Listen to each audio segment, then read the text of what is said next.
Hello everyone, welcome back to my channel Edify with Bhavya। And accountancy की series में आपका एक बार फिर से स्वागत है।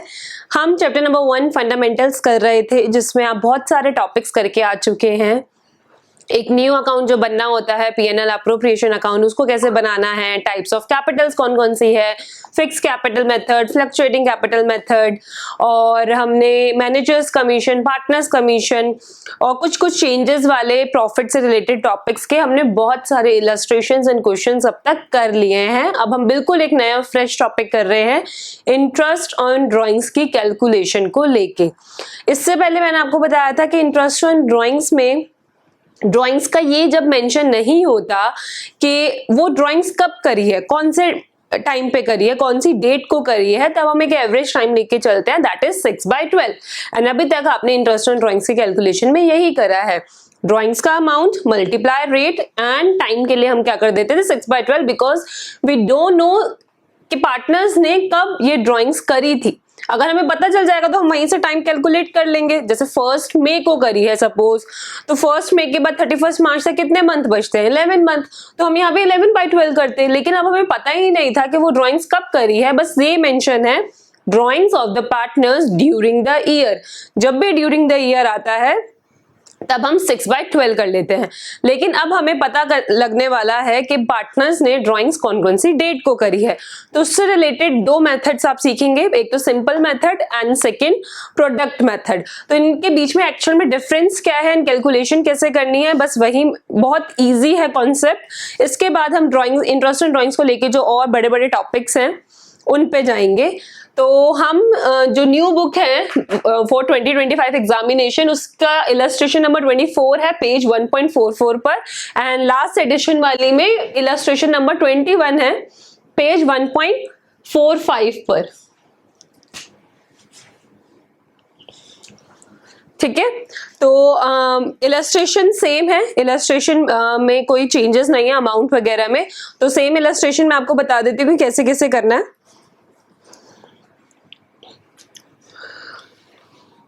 चारू एक पार्टनर है एंड उसने फर्म से इतना इतना अमाउंट इस डेट को विथड्रू करा है, वो हमें बता दिया है, हमें बता दी है। हम पहले मैं आपको सिंपल मेथड बता रही हूँ, डेट, अमाउंट कितना विथड्रॉ करा है, आपको बस ये दोनों चीजें गिवन है। सबसे पहले ड्राइंग करी है उसने May 1, then July 31, September 30, November 30, January 1 and March 31। तो अमाउंट कितना है, 1 मई को उसने 20,000 विथड्रू करे हैं, 31 जुलाई को 10,000, 30,000, 40,000, 20,000 एंड 25,000। तो पूरे साल में चारू ने 1,45,000 की ड्राइंग करी है। इतना आपको गिवन है बस। अब आप क्या करेंगे, पीरियड कैलकुलेट करेंगे कि जब जब उसने ये ड्राइंग्स करी है उसके बाद अमाउंट कितना बच रहा है, और इंटरेस्ट का रेट गिवन है 9%। ठीक है, 1 मई के बाद कितने मंथ बचते हैं, मई, जून, जुलाई, अगस्त, सितंबर, अक्टूबर, नवंबर, दिसंबर, जनवरी, फरवरी, मार्च, 11 मंथ्स। 31 जुलाई के बाद अगस्त, सितंबर, अक्टूबर, नवंबर, दिसंबर, जनवरी, फरवरी, मार्च, 8 मंथ्स। 30 सितंबर के बाद 6, 30 नवंबर के बाद 4 एंड जनवरी 1 के बाद जनवरी, फरवरी, मार्च, 3 मंथ्स एंड 31 मार्च को तो फाइनेंशियल ईयर खत्म। कितना टाइम बच रहा है, कितने मंथ्स बच रहे हैं, 0। अब आपको इंटरेस्ट कैलकुलेट करना है, तो कितना कैसे करेंगे आप, एक इसका मैं बता रही हूँ, बाकी सबके अमाउंट्स में बस आपको बता रही हूँ कि एक कैलकुलेशन कैसे होगी इंटरेस्ट की। अमाउंट कितना है फर्स्ट वाले का, इसका कर रही हूं मैं 20,000, रेट इज 9%, अब जहां हम टाइम के लिए, जब हमें पता नहीं होता था कि पार्टनर्स ने कब विड्रॉ करा है, हम क्या करते थे 6/12, लेकिन अब हमें पता है कि पार्टनर ने 1 मई को करा है, तो दैट विल बी 11/12। कैलकुलेट करके आ रहा है 1650।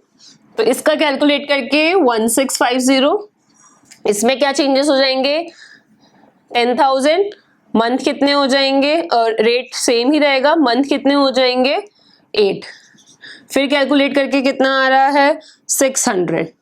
ऐसे ऐसे सबकी कैलकुलेशन हो जाएगी एंड सबके ये अमाउंट्स आएंगे।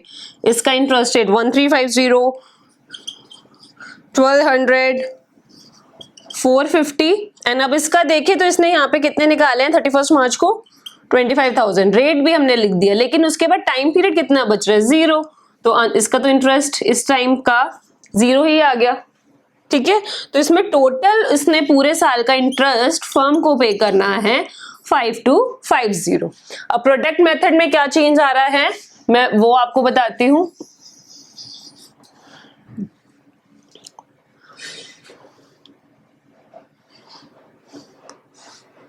क्वेश्चन यही सेम है, डेट्स यही है, अमाउंट यही है, और इंटरेस्ट भी देखना एंड में टोटल यही आएगा, बस एक मेथड में चेंज आ जाएगा।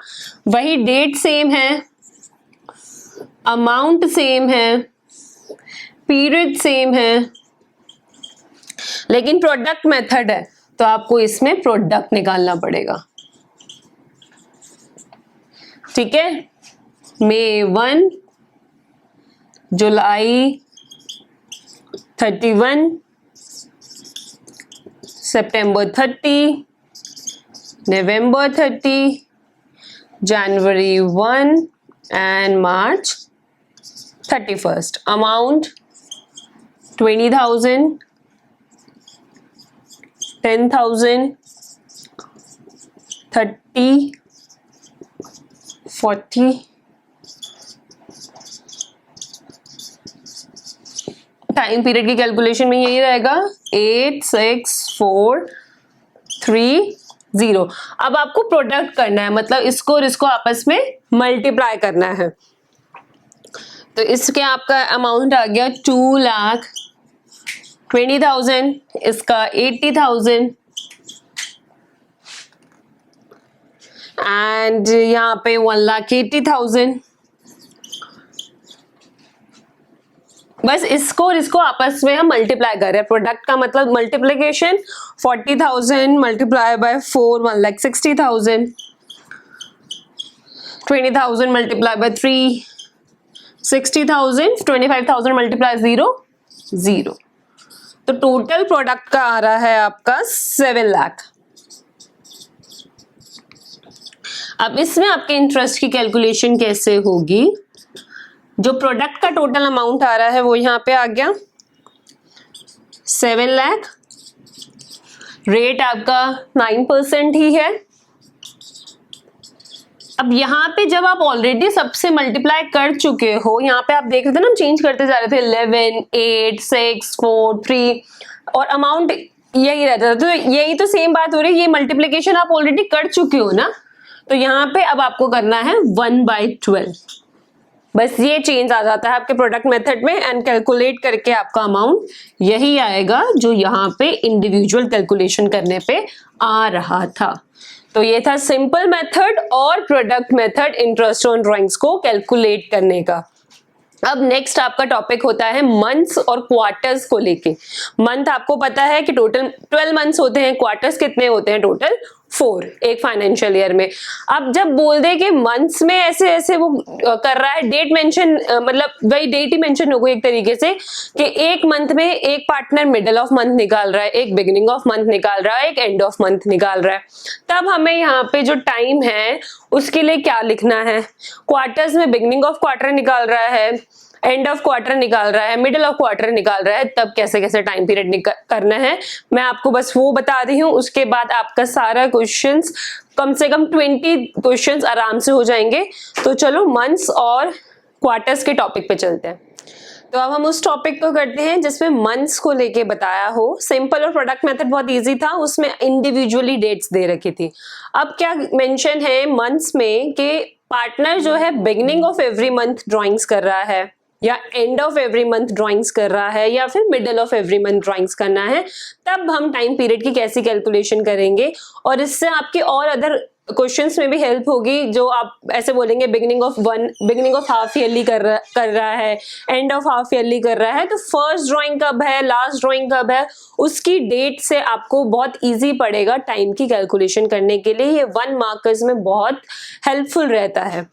तो 3 तरीके हो सकते हैं मंथ्स में, या तो वो बिगिनिंग में करें, बिगिनिंग ऑफ एवरी मंथ, या फिर एंड ऑफ एवरी मंथ, या फिर मिडल ऑफ एवरी मंथ। ठीक है, जब बिगिनिंग ऑफ एवरी मंथ कर रहा है पार्टनर, तो उसकी फर्स्ट ड्राइंग कौन सी डेट को होगी?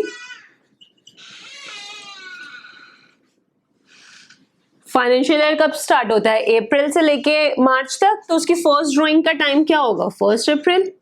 जैसे ही फाइनेंशियल स्टार्ट हुआ, बिगिनिंग ऑफ एवरी मंथ करना है, 1 अप्रैल को ही वो अमाउंट विथड्रॉ करके चला गया। और लास्ट ड्राइंग कब करेगा वो? 1 मार्च को। 31 मार्च को खत्म होने वाला फाइनेंशियल ईयर, उसका फर्स्ट बिगिनिंग कब होगी? 1 मार्च। इसके बाद कितना टाइम बचता है? पूरे के पूरे 12 मंथ्स। और इसके बाद कितना टाइम बचता है? सिर्फ 1 महीना। इनका टोटल कितना हो जाएगा? 13। एवरेज कितना हो गया? 13 डिवाइड बाय 2 करेंगे तो कितना आ गया? 6.5। तो जब हम इंटरेस्ट की कैलकुलेशन करेंगे तो amount of drawing multiply rate, और टाइम के लिए अब आप क्या लिखेंगे? 6.5 डिवाइड बाय 12। अब एंड ऑफ एवरी मंथ कर रहा है, तो फर्स्ट ड्राइंग सर कब करेंगे?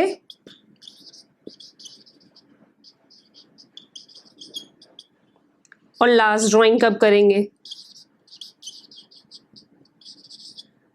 फर्स्ट ड्राइंग करेंगे 30 अप्रैल, और लास्ट ड्राइंग कब करेंगे? 31 मार्च। इसके बाद कितने टाइम पीरियड बचता है? अप्रैल तो गया, अब 12 में से 1 मंथ चला गया, कितने मंथ बचे? 11। 31 मार्च के बाद कितना टाइम बचता है? 0। तो इसका टोटल कितना आया? 11। एवरेज के लिए क्या हो जाएगा? 5.5। तो अब यहाँ पे क्या मेंशन करेंगे आप? 5.5। ये आपको लर्न भी हो जाएगा, लेकिन आपको पता होना चाहिए कि बिगिनिंग ऑफ एवरी मंथ में 6.5 क्यों कर रहे हैं और एंड ऑफ एवरी मंथ में हम 5.5 क्यों कर रहे हैं। अब मिडल ऑफ एवरी मंथ कर रहे हैं, तो फर्स्ट ड्राइंग कब होगी इनकी? 15 अप्रैल। महीने का मिड तो 15 डेट ही होगा। एंड लास्ट ड्राइंग कब होगी? 15 मार्च। इसके बाद कितना टाइम पीरियड बच रहा है? 11.5 मंथ्स। एंड इसके बाद कितना टाइम बच रहा है? आधा महीना, 0.5। इसका टोटल कितना हो गया? 12। Average 12 divide by 2, 6। तो अब यहाँ पे क्या आ जाएगा? 6। तो लर्न भी कर सकते हैं। बाकी आपको ये पता होना चाहिए प्रोसीजर। आपको फर्स्ट ड्राइंग की डेट देखनी है, उसके बाद आपने टाइम पीरियड देखना है कितना बच रहा है, लास्ट ड्राइंग की डेट देखनी है, उसका टाइम पीरियड देखना है, देन दोनों को ऐड करके डिवाइड बाय 2 कर देंगे, एवरेज निकाल लेंगे, तो आपका ये आ जाएगा। Beginning of every month learn भी हो गया होगा 6.5, end of every month 5.5, and middle of every month तो 6। ठीक है, अब हम चलते हैं क्वार्टर्स की कैलकुलेशन पे। अब क्वार्टर में ऐसे केसेस आ जाए, beginning of every quarter, end of every quarter, middle of every quarter, तब कैसे कैसे करना है। तो आपको पता ही है कितने क्वार्टर्स होते हैं? 4 क्वार्टर्स होते हैं 3 मंथ्स के, और आपका फाइनेंशियल स्टार्ट होता है अप्रैल से। तो फर्स्ट क्वार्टर हो गया आपका अप्रैल, मई, जून। सेकेंड क्वार्टर जुलाई, अगस्त, सितंबर, अक्टूबर, नवंबर, दिसंबर, जनवरी, फरवरी, मार्च। क्लियर इतना? अब आपका यही वाला केस है बिगिनिंग का ही। बिगिनिंग ऑफ एवरी क्वार्टर कर रहे हैं, तो फर्स्ट ड्राइंग कब होगी? 1 अप्रैल। एंड लास्ट ड्राइंग कब होगी? बिगिनिंग ऑफ क्वार्टर है ना, तो ये तो फर्स्ट क्वार्टर है, साल में इनकी ड्राइंग्स कितनी बार होंगी? सिर्फ 4 बार। और मंथ्स में इनकी ड्राइंग्स कितनी बार होगी? 12 टाइम्स। इसका भी ध्यान रखना है कि जो अमाउंट दिया है मंथ्स के टाइम पे आप मल्टीप्लाई बाय 12 करेंगे, लेकिन क्वार्टर्स में आप मल्टीप्लाई बाय 4 करेंगे, क्योंकि साल में वो बस 4 बार विड्रॉ कर रहा है, पूरे क्वार्टर का एक बार में ही कर रहा है, या तो बिगनिंग में या एंड में या मिडिल में। इसका ध्यान रखना है, कैलकुलेशन गलती हो जाती है नहीं तो। तो लास्ट ड्राइंग्स कब करेगा वो? 1 जनवरी को। बिगिनिंग ऑफ क्वार्टर है ना, क्लियर हो गया। इसके बाद कितना टाइम पीरियड बच रहा है?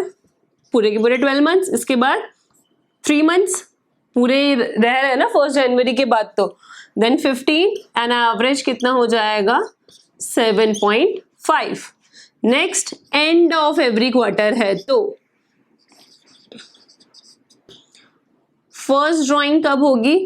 एंड ऑफ एवरी क्वार्टर है ना, अप्रैल में जून, 30 जून। एंड लास्ट ड्राइंग कब होगी? 31 मार्च। ठीक है, 30 जून के बाद कितना टाइम बच रहा है? कितने मंथ्स बच रहे हैं? 1 2 3 4 5 6 7 8 9। एंड 31 मार्च के बाद कितना टाइम बच रहा है? खत्म। फाइनेंशियल ईयर तो 0, तो यहाँ पे आपका एवरेज कितना हो जाएगा? 9 डिवाइड बाई 2, 4.5। ठीक है, अब थोड़ा सा ट्रिकी, जिसमें बच्चे थोड़ा डेट की कैलकुलेशन में वो हो जाते हैं, भूल जाते हैं, और ज्यादातर बच्चे ये लर्न करना ही प्रेफर करते हैं कि बिगनिंग ऑफ में 6.5, एंड ऑफ मंथ में 5.5, मिडल ऑफ मंथ में 6, बिगिनिंग ऑफ क्वार्टर में 7.5, एंड ऑफ क्वार्टर में 4.5। बट आपको ये पता होना चाहिए, क्योंकि मैं बता ही रही हूँ, जब आप क्वेश्चंस करने बैठेंगे तो थोड़े बहुत चेंजेस वाले भी आपको मिलेंगे। Beginning of half year, end of half year, तब कैसे कैसे करेंगे। तो मिडल ऑफ एवरी क्वार्टर, ये पूरा 3 मंथ्स का स्लॉट है एक क्वार्टर का, तो 90 डेज लगा लेते हैं। तो 45 डेज आपको यहाँ छोड़ने हैं, 45 यहाँ, तो यहाँ का मिडल आएगा, मतलब मई के मिडल में वो ड्राइंग कर रहा है। सेकंड वो अगस्त के मिड में, नवंबर के मिड में, फेब के मिड में, ये 4 ड्राइंग्स वो करेगा। तो मिडल फर्स्ट ड्राइंग कब हो जाएगी? मिडल ऑफ एवरी क्वार्टर है तो 15 में। एंड लास्ट ड्राइंग कब हो जाएगी? 15 फरवरी। तो इसके बाद टाइम पीरियड कितना बच रहा है? 0.5 इसका, 1 2 3 4 5 6 7 8 9 10, 10.5। एंड लास्ट ड्राइंग जो कि 15 फरवरी को हो रही है उसके बाद कितना टाइम बच रहा है? 1.5। तो इनका टोटल 12 आएगा, डिवाइड बाई 2, तो इसमें हम टाइम पीरियड लेंगे 6। तो middle of month and middle of quarter में तो 6 ही रहेगा, इसमें एक एक बढ़ गया। बिगिनिंग ऑफ मंथ है 6.5, बिगिनिंग ऑफ क्वार्टर है 7.5, एंड ऑफ मंथ है 5.5 एंड एंड ऑफ क्वार्टर है 4.5। अब इससे रिलेटेड आपके n नंबर ऑफ क्वेश्चंस होने वाले इंटरेस्ट ऑन ड्राइंग्स के टॉपिक को लेके। कोई भी डाउट होता है तो प्लीज मेरे से शेयर करें, मेरे को बताया करें, मेरे को पता चले कि हाँ आप प्रैक्टिस कर रहे हैं, और फिर हम नेक्स्ट वीडियो में आगे के टॉपिक्स को प्रोसीड करेंगे। तो इस वीडियो के एंड तक देखने के लिए थैंक यू। इस वीडियो चैनल को सब्सक्राइब जरूर करें, आप शेयर करें अपने फ्रेंड्स के साथ, एंड लाइक भी करते रहा करें। कमेंट्स में अपने जो भी फीडबैक होते हैं वो भी शेयर किया कीजिए। एंड जितने मैं क्वेश्चंस आपको साथ साथ बता रही हूँ, प्लीज अभी से प्रैक्टिस करके चलते रहें, तो आपको आगे जाके एंड में होश पोश नहीं होगी। Thank you so much.